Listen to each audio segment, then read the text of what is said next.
جب ابلیس نے سجدہ نہیں کیا، اب لفظی ترجمہ کر رہا ہوں، اس سے زیادہ وضاحت میں کرنا نہیں چاہتا، لیکن لفظی ترجمہ کر رہا ہوں۔ نوجوان اور بچے اس ترجمے پر توجہ دیں اور دیکھ لیں قرآن مجید میں جا کر کہ یہی ترجمہ ہے نا۔ 38واں سورہ اسراء، اس کی 73 74 75 آیت کا یہی ترجمہ ہے نا جو میں آپ کی سماعتوں کے لیے پیش کر رہا ہوں۔ جب ابلیس نے سجدہ نہیں کیا اور سجدے سے انکار کیا، ابا واستکبر وکان من الکافرین، جب ابلیس نے سجدہ نہیں کیا، ترجمہ دیکھیے گا اور آیت کا ترجمہ جا کر کسی مسلک کے قرآن کے مترجم کا ترجمہ دیکھ لیجیے گا۔ جب ابلیس نے سجدہ نہیں کیا، ابا واستکبر وکان من الکافرین، اس نے انکار کیا، غرور کیا، تکبر کیا، اور اللہ نے کیا فرمایا؟ کان من الکافرین، وہ کافر تھا۔ یا اللہ کافر تھا تو تم نے اسے اپنے دربار میں کیوں رکھا؟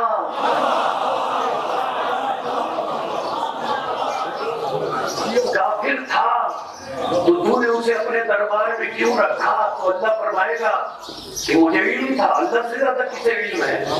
لیکن اللہ علم کی بنیاد پر سزا نہیں دیتا، عمل کی بنیاد پر سزا دیتا ہے۔ کھل کر لفظ عرض کر دوں، جب تک کافر کا کفر کھل کر سامنے نہ آئے،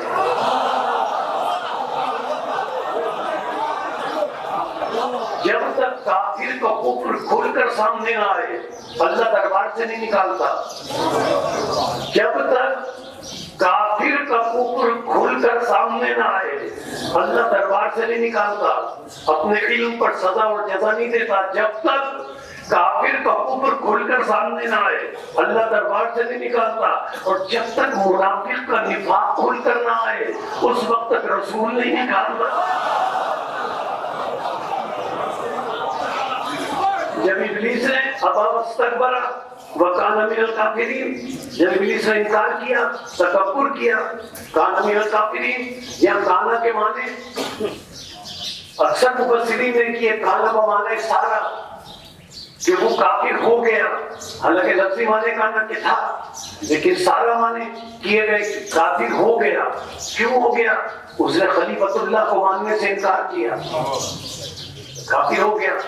اب میں یہ عرض کر رہا ہوں کہ قرآن مجید میں کہاں ہے کہ اللہ نے بتایا ہو کہ ان ہستیوں پر واجب نہیں تھا کہ یہ آدم کو سجدہ کریں، اگرچہ یہ قوتیں ہیں، یہ موجود تھی، اور اللہ نے تمام قوتوں کو حکم دیا تھا کہ سجدہ کرو۔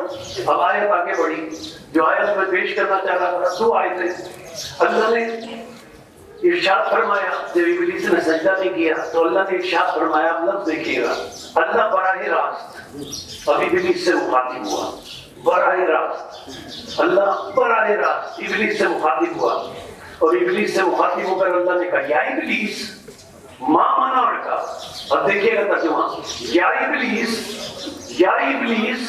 ما منعک ان تسجد لما خلقت بیدی، ابلیس تجھے کس نے روکا اس آدم کو سجدہ کرنے سے جس آدم کو میں اللہ نے اپنے دونوں ہاتھوں سے بنایا؟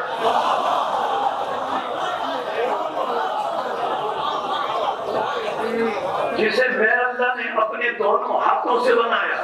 عزیزان محترم، اللہ کے تو ہاتھ ہے نہیں،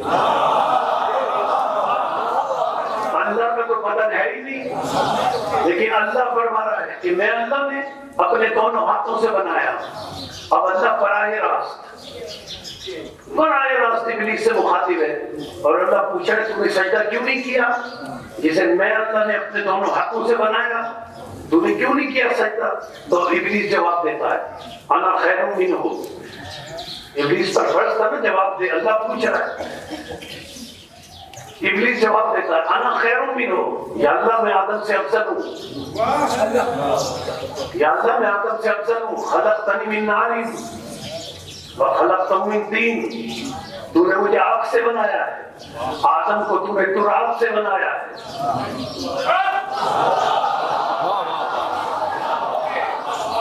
آدم کو تو نے تراب سے، طین سے، مجھے آگ سے بنایا ہے، آدم کو تو نے تراب سے بنایا۔ سمجھ میں آیا سمجھ میں آیا کہ تراب کے بغض نے ابلیس کو شیطان بنا دیا.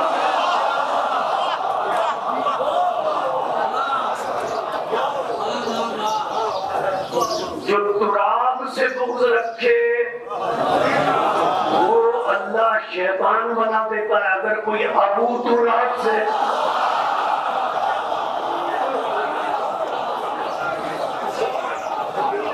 اب اللہ ابلیس سے پوچھ رہا ہے یا ابلیس ما منعک ان تسجد لما خلقت بیدی. ابلیس تجھے کس نے روکا اس آدم کو سجدہ کرنے سے جس آدم کو میں اللہ نے اپنے دونوں ہاتھوں سے بنایا.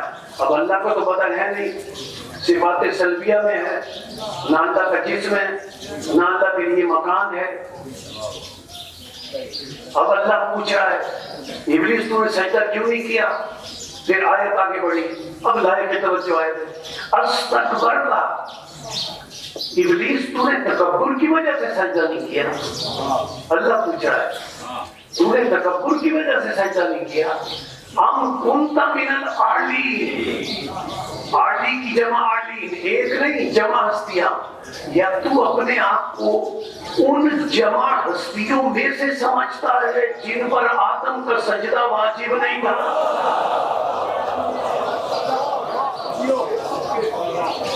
یعنی ان جمع ہستیوں کو رسول نے چادر میں جمع کیا. اور سورہ آل عمران کی آیت آئی, یہ وہ ہستیاں ہیں. تیسرا سورہ قرآن مجید کا فمن حاجک فیہ من بعد ما جاءک من العلم فقل تعالوا ندعو ابناءنا وابناءکم ونساءنا ونساءکم وانفسنا وانفسکم ثم نبتہل فنجعل لعنت اللہ علی الکاذبین.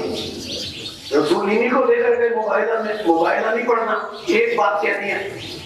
رسول انہی جمع ہستیوں کو لے کر گئے مباہلے میں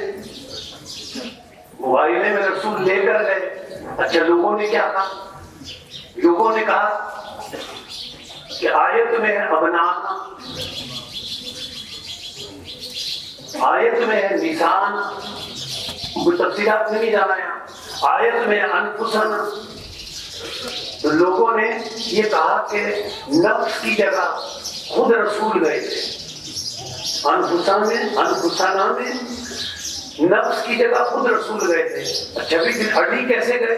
جب پوچھا گیا تو لکھنے والوں نے لکھا بات یہ ہے کہ ابنا جو ہے ابن کی جمع ہے. ابن مانے بیٹا, ابنا جمع ہے یعنی 3 بیٹے یا 3 سے زیادہ بیٹے, جتنے بھی بیٹے ہوں. اللہ فرما رہا ہے 3 بیٹے یا 3 سے زیادہ جتنے بیٹے ہوں انہیں لے جاؤ. بعض تفسیر لکھنے والوں نے لکھا کہ نفس کی جگہ تو رسول خود گئے تھے, لیکن یہ اڈی کو کیوں لے گئے؟ کہتے کہ اسی لیے لے گئے کہ اڈی ہے داماد. داماد بھی بیٹوں کی جگہ ہوتا ہے. تو 2 بیٹے تھے حسن اور حسین علیہ السلام, تو اڈی ہے داماد. داماد بھی بیٹوں کی جگہ ہوتا ہے. تو میں اس مقام پر کہوں گا ایک جملہ, تفصیلات میں جائے گا, میں صرف اتنی بات کہوں گا کہ اپنا جمع کا صیغہ ہے یعنی جتنے بھی بیٹے ہوں اے رسول تمہارے لے جاؤ. جتنے بھی بیٹے ہوں تو 2 بیٹوں کو لے گئے, 1 داماد کو لے گئے. تو کم از کم اتنا مانو نا کہ مباہلے تک اگر اور داماد ہوتے تو انہیں بھی لے جاتے.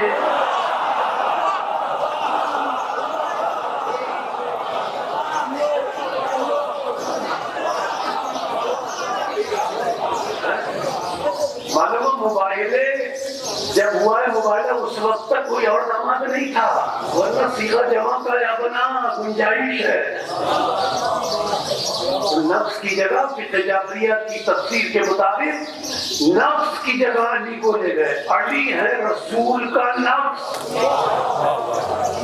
لیکن ہمارا اور آپ کا نفس کیا ہے؟ ہر ایک کا ایک نفس ہوتا ہے اور نفس ہی سے اچھائی اور برائی ظاہر ہوتی ہے. اگر ہم اچھا کام کریں گے وہ نفس سے ظاہر ہوگا, اگر غلط کام کریں گے تو وہ نفس سے ظاہر ہوگا. یعنی مظہر نفس ہوتا ہے، مظہر بدن ہوتا ہے، یعنی نفس سے ظاہر ہوتا ہے. ہمارے نفس سے ظاہر ہوگا اچھا کام یا برا کام. اب مسئلہ کیا ہے؟ رسول کا نفس ہے ہڈی. اب رسول کی جتنی صفات ہیں وہ ہڈی سے ظاہر ہوگا. اب سمجھ میں آیا کہ رسول نے فرمایا انا مدینۃ العلم وادی البابا. رسول کا علم ہڈی سے ظاہر ہوگا. رسول نے ساری زندگی جنگ نہیں لڑی. لوگ پوچھتے کتنے بہادر تھے رسول. رسول کی بہادری ہڈی سے ظاہر ہوگی.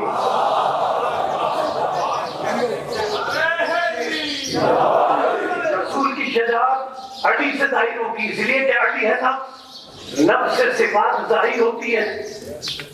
تو رسول کی ساری صفات، رسول کا نفس ہے ہڈی، تو رسول کی ساری صفات ہڈی سے ظاہر ہوگی.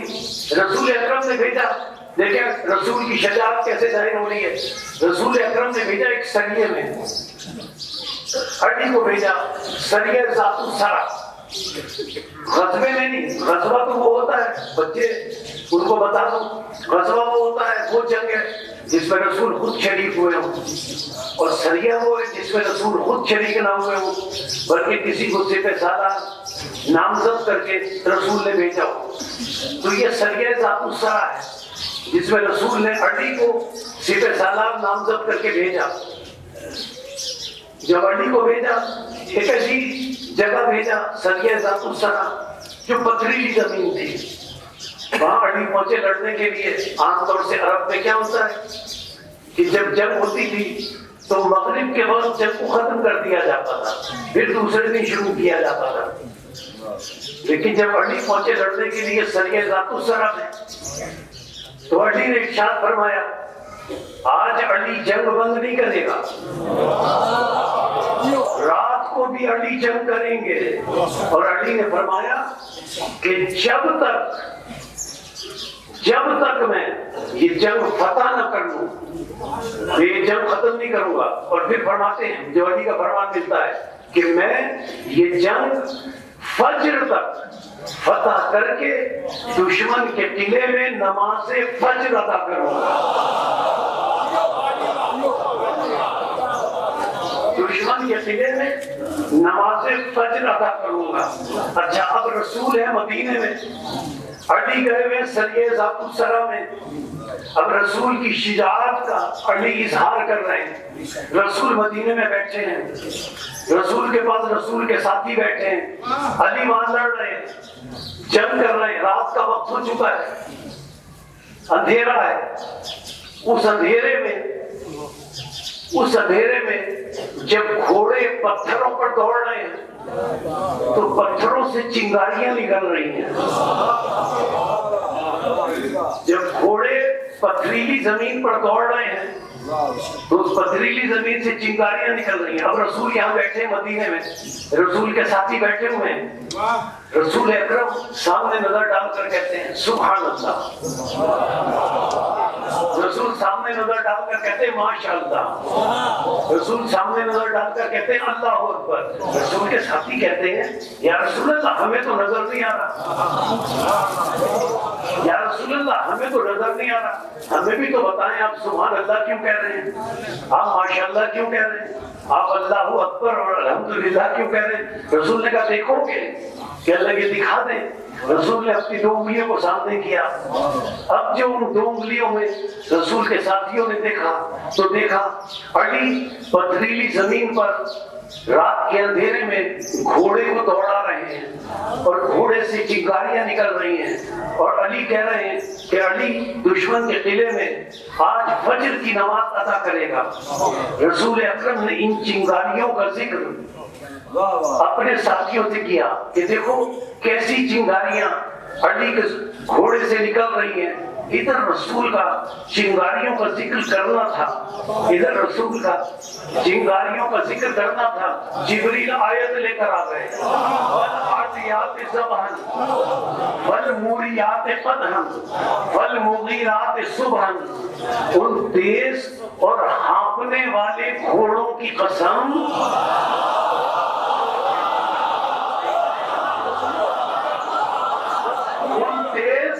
ان تیز اور ہانپنے والے گھوڑوں کی قسم جو اندھیری رات میں چنگاریاں نکالتے ہیں، اور اس کی قسم جو فجر کے وقت فتح کرنے والا ہے، اس کی قسم جو فجر کے وقت فتح کرنے والا ہے۔ ادھر آیت نازل ہوئی، ادھر علی نے فجر کے وقت دشمن کے دلے میں نماز پڑھی۔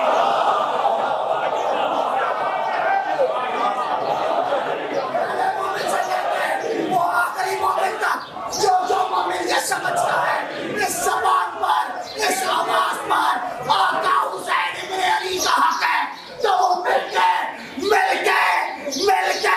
دونوں ہاتھ بلند کر کے پورے زور سے نعرے کا جواب دے گا، نعرہ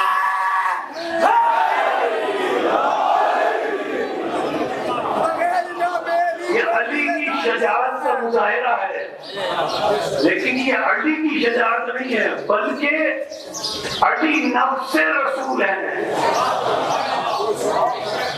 علی نفس رسول ہے۔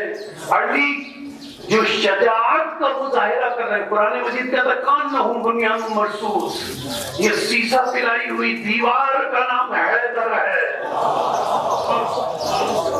تو یہ رسول کی شجاعت ہے۔ آج کہا جاتا ہے ہادیان حق اور عزاداری، آج کہا جاتا ہے کہ شیعوں نے خود ہی امام حسین علیہ السلام کو شہید کر دیا اور خود ہی ہوتے ہیں۔ عزیزان محترم، علامہ شبلی نعمانی نے اور طبقات ابن سعد نے اور محمد ابن جویر طبری نے، سب کی دوسری جلد ہے، اس کے اندر یہ جملے موجود ہیں کہ کوفے میں حانی ابن مروہ اور حجر ابن عدی، ان دو کے علاوہ 4 یا 5 یہ غیر شیعہ مسلک کی کتابیں ہیں، حانی ابن مروہ اور حجر ابن عدی کے علاوہ 4 یا 5 شیعہ اہل بیت تھے، یہ انہوں نے لکھا غیر شیعہ مسلک ہے کہ 4 یا 5 شیعہ اہل بیت تھے، باقی جتنے تھے سب حضرت علی کو چوتھا خلیفہ مانتے تھے۔ انہوں نے خط لکھا حاکموں کی ظلم کی وجہ سے، اور جب امام نے آنے کا ارادہ کیا تو وہ پھر گئے۔ اتنا انصاف سے بتائیں کہ اگر وہ کوفے والے شیعہ ہوتے تو امام کی شہادت کے بعد کوئی کوفے والا رویا؟ کئی تاریخ میں ایک روایت بتا دیں، کوئی کوفے والا رویا یا کسی کوفے والے نے کوئی ماتم کیا یا کسی کوفے والے نے کوئی مجلس کی، بلکہ انہوں نے تو خوشیاں منائی، شہر کوفہ کو سجایا۔ قاتل کون ہے امام حسین علیہ السلام کے؟ آئیے میں قرآن کی آیت سے عرض کر دوں کہ امام حسین کو قتل کرنے والے کون ہے؟ سورہ بقرہ، قرآن مجید کا دوسرا سورہ۔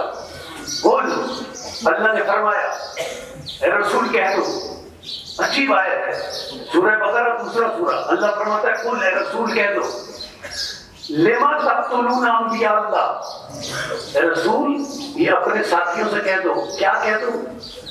لما تقتلون انبیاء اللہ من قبل، اے رسول اپنے ساتھیوں سے کہہ دو کہ تم نے سابق انبیاء کو کیوں قتل کیا؟ یہ اللہ فرما رہا ہے اے رسول ان اپنے زمانے کے رہنے والے لوگوں سے کہہ دو کہ تم نے لما تقتلون انبیاء اللہ من قبل، تم نے سابق انبیاء کو کیوں قتل کیا؟ میں عرض کروں یا اللہ سابق انبیاء کو گزرے ہوئے سینکڑوں سال ہو گئے، یہ رسول کے زمانے میں جو لوگ ہیں یہ تو سابق انبیاء کے زمانے میں موجود ہی نہیں تھے، اور تو فرما رہا ہے کہ رسول ان سے کہہ دو اپنے زمانے کے لوگوں سے انہوں نے سابق انبیاء کو قتل کیوں کیا؟ یاد ہے کہ تو موجود ہی نہیں تھے، سابق انبیاء تو سینکڑوں برس پہلے گزر گئے، یہ تو موجود ہی نہیں تھے۔ تو اللہ فرمائے گا یہی تو میں ایک اصول دے رہا ہوں کہ یہ اگرچہ موجود نہیں تھے لیکن یہ سابق انبیاء کے قتل سے راضی ہیں، یہ سابق انبیاء کے قتل سے راضی ہیں۔ تو آیت نے بتایا جو قتل کرے وہ بھی قاتل ہے، جو اس قتل سے راضی ہو وہ بھی قاتل ہے۔ تو اب امام حسین کا وہ قاتل ہے جو یزید سے راضی ہے، اور جو یزید کو رضی اللہ کہتا ہے۔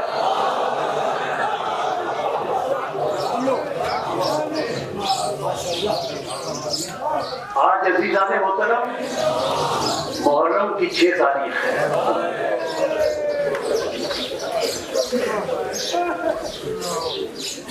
آج محرم کی 6 تاریخ ہے، آج کڑیل جوانی کا معلوم ہے، آج جوانوں کے رونے کا دن ہے۔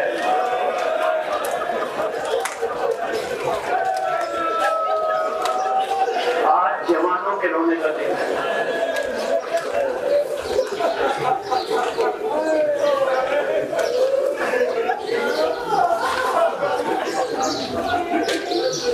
ساتویں امام کے گھر میں مجلس ہو رہی تھی، ساتویں امام کے گھر میں مجلس ہو رہی تھی، ساتویں امام کے پاس ابو بصیر بیٹھے تھے، ذاکر آیا، امام سے اجازت لی، امام سے اجازت لے کر ذاکر ممبر پر گیا، اور ذاکر نے ممبر پر جا کر مصائب شہزادہ علی اکبر پڑھنے، ذاکر مصائب شہادت مصائب جناب شہزادہ علی اکبر پڑھنے لگا۔ جب شہادت علی اکبر اور مصائب حضرت علی اکبر ذاکر پڑھنے لگا تو روایت میں ہے کہ ساتویں امام بلند آواز سے چیخ چیخ کر رونے لگا، ساتویں امام بلند آواز سے چیخ چیخ کر رونے لگا، خاموشی سے نہیں روئے، بلند آواز سے۔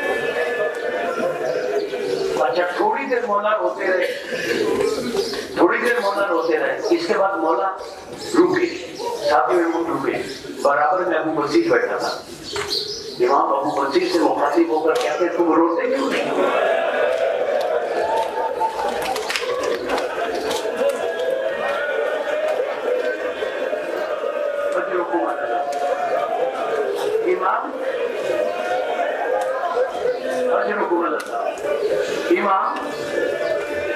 امام ابو بصیر سے مخاطب ہو کر کہتے ہیں ابو بصیر تم روتے کیوں نہیں؟ ابو بصیر نے جو روئے تھے، ابو بصیر آہستہ آہستہ رو رہے تھے، اپنا آنسوؤں میں بھیگا ہوا رومال امام کو دکھاتے ہوئے کہا مولا میں رو تو رہا ہوں، مولا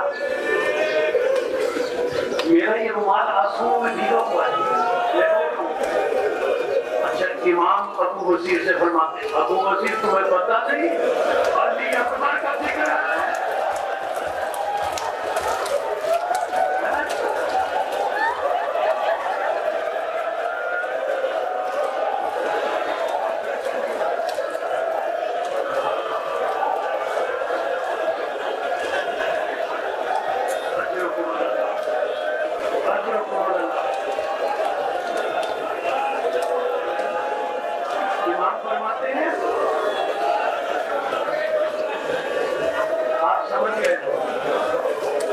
سمجھ گئے نا؟ امام فرماتے ہیں ابو بصیر تمہیں پتہ نہیں ہے علی اکبر کا ذکر ہے؟ ابو بصیر ایسے ہو جیسے پوری ماں جوان بیٹے پر اٹھتی ہے۔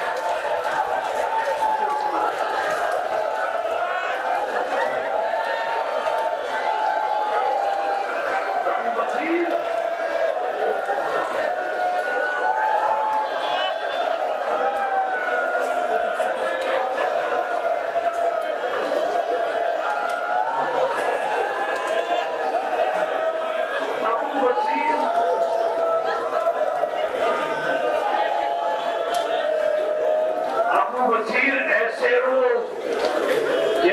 بوڑھی ماں جوان بیٹے پر روتی ہے. ابو بصیر نے ہاتھ جوڑ دیے. ہاتھ جوڑ کر ابو بصیر نے کہا مولا کسی معصوم کا فرمان اور کسی معصوم کی نس نہیں ہے، نہ آپ کا فرمان ہے. ابو بصیر کہتے ہیں مولا نہ آپ کا فرمان ہے نہ آپ کی نس ہے، نہ کسی اور معصوم کا فرمان ہے نہ کسی اور کی نس ہے. کسی اور کربلا کے شہید کے لیے نہ آپ کا فرمان ہے کہ بلند آواز سے ہو، نہ کسی اور معصوم کا فرمان ہے. مولا ابو بصیر کہتے ہیں مولا صرف شہزادے کے لیے آپ کا فرمان کیوں ہے کہ جب رو تو بلند آواز سے رو؟ صرف شہزادے کے لیے کیوں فرمان ہے؟ امام فرماتے ہیں تجھے نہیں پتا جب ذاکر علی اکبر کا ذکر کرتا ہے تو میرا چت قبر میں تڑپنے لگتا ہے. میرا چت قبر میں تڑپنے لگتا ہے. میری ذاتی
علی اکبر اجازت لینے امام کے پاس آئے. بابا مجھے بھی اجازت دے، میدان میں جانے کی اجازت ہے. نظر من راسہ الی قدم حسین نے اکبر کو سر سے پیر تک دیکھا. حسین نے اکبر کو سر سے پیر تک دیکھا. کہا بیٹا کاش تیرا کوئی تجھ جیسا بیٹا ہوتا، وہ تجھ سے اجازت مانگتا تو میں دیکھتا کہ تم کیسے اجازت دیتا. بیٹا تجھے اجازت نہیں دوں گا. بیٹا تجھے اجازت نہیں دوں گا. علی اکبر خیمے میں گئے. حسین علیہ السلام خیمے کے باہر بیٹھے. علی اکبر نے روایت میں ہے علی اکبر نے کسی سے اپنے ہاتھ بندھوائے. امام حسین باہر بیٹھے. علی اکبر توڑتے ہوئے خیمے سے باہر آئے اور آ کر اپنا سر علی اکبر نے اپنا سر امام حسین کے قدموں میں رکھ دیا. امام حسین گھبرا کر اٹھے. بیٹا آئندہ ایسا نہ کرنا، تم شفیع رسول ہے.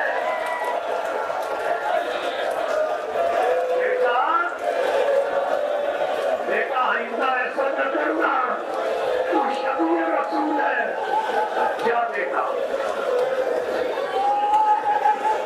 جا بیٹا میں نے تجھے اجازت دی. لیکن بیٹا جس نے تجھے 18 برس پالا ہے اسے سلام کر کے جانا.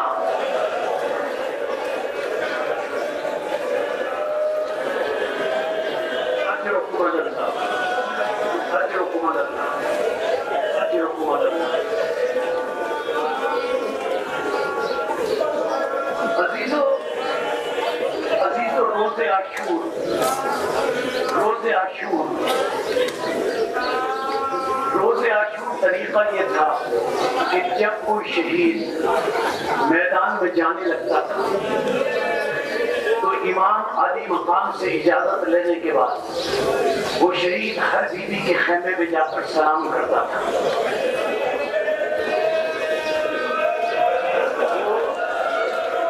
ہر بیوی کے خیمے میں جا کر سلام کرتا تھا. لیکن علی اکبر کسی بیوی کے خیمے میں نہیں گئی. کیوں؟ اس لیے کہ ساری بیویاں زینب کے خیمے میں آ گئی. اس لیے کہ ساری بیویاں زینب کے خیمے میں آ گئی. کوئی اکبر کا دامن پکڑے ہوئے ہیں, کوئی اکبر کے شانے پر ہاتھ رکھے ہوئے ہیں, کوئی اکبر سے کہہ رہی ہے واہ غربتا, واہ غربتا, واہ اکبرا. رابی کہتا ہے کہ میں نے ایسا حیجان صبح سے عصر تک نہیں دیکھا تھا کہ بار بار خیمے کا پردہ اٹھتا ہے, بار بار خیمے کا پردہ گرتا ہے. رابی کہتا ہے میں نے دیکھا 18 مرتبہ خیمے کا پردہ اٹھا, 18 مرتبہ خیمے کا پردہ گرا. رابی کا کربلا کے رابی کا ایک جملہ ہے, علی اکبر خیمے سے ایسے نکلے جیسے بھرے گھر سے جنازہ نکلتا ہے. علی اکبر خیمے سے ایسے نکلے جیسے بھرے گھر سے جنازہ نکلتا ہے, جیسے بھرے گھر سے جنازہ نکلتا ہے, جیسے بھرے گھر سے جنازہ نکلتا ہے. اچھا, نکلنے کا, خیمے سے نکلنے کا واقعہ کیا ہے؟ یہ مقتل اور روایت میں ہے. خیمے سے نکلنے کا واقعہ کیا ہے؟ بڑی آپ کے آنسوؤں کی نظر کرنا. آپ سمجھ گئے نا, آپ سمجھ گئے نا کہ میں کیا کہنا چاہتا ہوں. اس لیے پہلے سے آنسو نہیں رک پا رہے ہیں. عزیزو, عزادارو, علی اکبر کی کڑیل جوانی کا ماتم کرنے والے, اللہ آپ کی حاجات شریعہ کو پورا کرے, اللہ آپ کی بیماریوں کو دور کرے, اللہ ہم سب کو شفائے کاملہ اور عاجلہ دے, اللہ ہمیں شر سے محفوظ رکھے.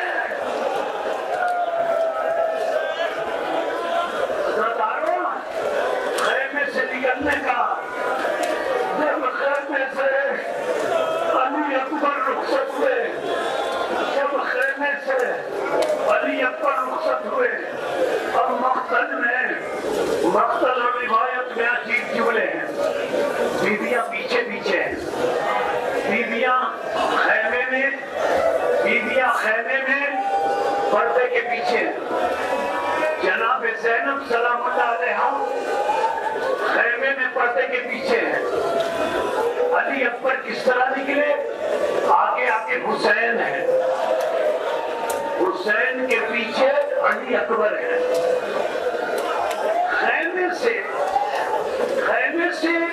خیمے سے 2 قدم آگے بڑھے ہوں گے. حسین آگے تھے, علی اکبر پیچھے تھے. خیمے سے نکل کر 2 قدم آگے بڑھے ہوں گے. زینب سلام اللہ علیہا خیمے کے پردے کے پیچھے کھڑی تھی. 2 قدم خیمے سے نکل کر آگے بڑھے ہوں گے کہ علی اکبر تیزی سے اپنے بابا حسین کے قریب آئے. اپنے بابا کے, آپ سمجھ گئے نا, اپنے بابا کے جملہ ادا کر لوں, اپنے بابا کے کان میں علی اکبر نے آہستہ سے کچھ کہا.